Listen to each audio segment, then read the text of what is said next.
ఒకసారి మనకు stone form అయింది అని అంటే మన ఆహారపు అలవాట్లని చేంజ్ చేసుకోవాల్సి ఉంటుంది. Like okay. తక్కువ సాల్ట్ తీసుకోవడం. సోడాలో మనకు కార్బోనేట్స్, సోడియం కార్బోనేట్స్ ఇవన్నీ ఉంటాయి. యాహ్!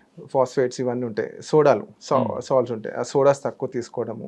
కొన్ని ఫుడ్స్ తక్కువ తీసుకోవడం. లైక్ టొమాటోస్ తక్కువ తీసుకోవడం, బ్రింజాల్ తక్కువ తీసుకోవడము, ఇంకొన్ని మీట్ తక్కువ తీసుకోవడము. అండ్ ఇలా చాలా nuts, black tea, black coffee, chocolates తక్కువ తీసుకోవడం. ఇలాంటి డైటరీ రెస్ట్రిక్షన్ తీసుకున్నప్పుడు మనకు మళ్ళీ స్టోన్స్ ఫార్మ్ అవ్వకుండా అవకాశం ఉంటుంది. దుంప కూరలు కూడా మనం తింటే లైక్ పొటాటో కానీ ఇవి కూడా తింటే కొంచెం నాట్ ప్రమాదకరం కదా? స్పెసిఫికల్లీ పొటాటోలో కూడా ఇట్స్ లైక్ స్మాల్ పొటాటో ఉంటుంది, హ్మ్. లార్జ్ పొటాటో ఉంటుంది. Sweet potatoes you can take it. Small potatoes generally ఉంటుంది.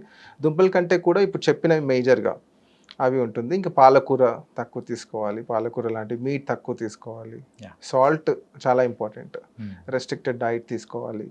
అవసరమైతే తప్ప కాల్షియం సప్లిమెంటేషన్ తీసుకోవాల్సిన అవసరం ఉండదు. ఓకే. తీసుకోవద్దు. కాల్షియం సప్లిమెంట్ తీసుకున్నా కూడా. ఇలాంటివన్నీ అండ్ మనం స్టోన్ తీసేసిన తర్వాత ఆ స్టోన్‌కి టెస్ట్ కూడా పంపిస్తాం.